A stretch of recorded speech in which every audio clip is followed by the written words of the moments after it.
Okay guys, so quarterfinal workouts are released. I'm going to do like a little video for each of the four workouts just because it's much easier to explain verbally than it is to write down sort of some tips and tricks for the workout or what my initial thoughts are. I will try to update those across the days if I sort of change the way that I'm thinking or if I see some better tactics. But there's also going to be just a huge amount of videos out there on YouTube or Instagram that you can look at. Try not to over consume information, especially if that information is not really tailored to your fitness level, and just kind of take the good points that you see, but keep in mind that this really is down to your capacity and how hard you can push yourself in each of these workouts.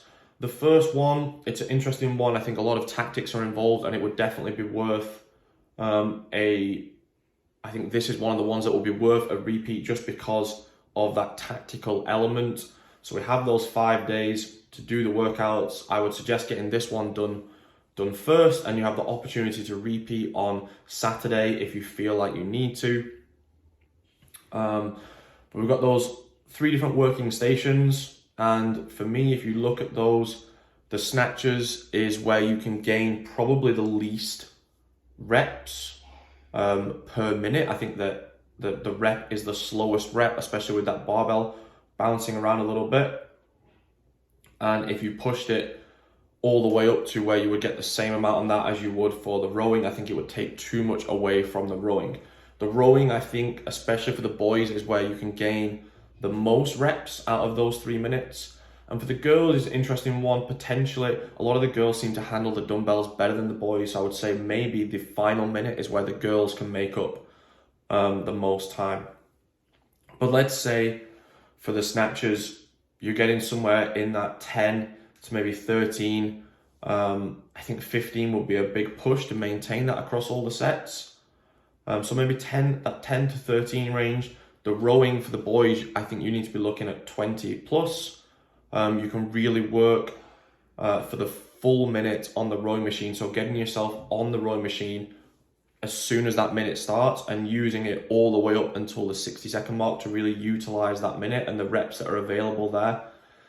And then the step ups is a bit of a weird one. That it's a grindy, slow movement anyway. So even though you're fatigued getting off the rowing machine, I feel like the pace doesn't slow down too much, even to when you're fresh, because it is a slower movement. And again, maybe you're looking at somewhere in the 16 to 20 range, which is why I say maybe for girls, that is the minute to really utilize. So ladies, you might be thinking about getting off the rowing machine 2 or 3 seconds earlier to allow you to have those dumbbells in your hands as soon as the minute starts. But essentially, you need to pick which minute you believe you will get the most reps on, and then make sure that that is the minute where you have the full amount of time. So for example, if you are targeting the rowing, then don't do snatches all the way up to 58, 59 seconds and lose 3 or 4 seconds of rowing at the start of the minute, because your net gain will not be higher doing it that way. It's better to stop the snatches 5, 6 seconds early and be on the rowing machine ready to utilize that full minute. In terms of pacing, we actually have done a bunch of EMOMs. Actually, we've done probably a little bit longer time domain, more in the 20 to 30 minute range. So 16 minutes, you're allowed to push that intensity even harder.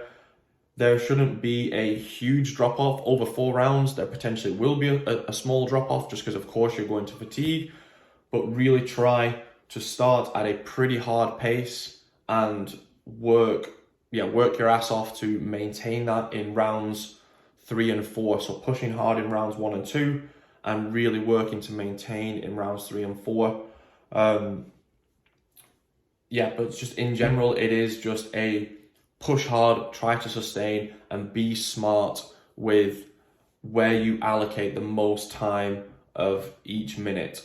And then if you are repeating, then I will try and put in some if you watch your video, you'll look and see, did I stay on this minute for a little bit too long? Could I have gained more time or more reps by doing 1 less snatch, 1 more calorie?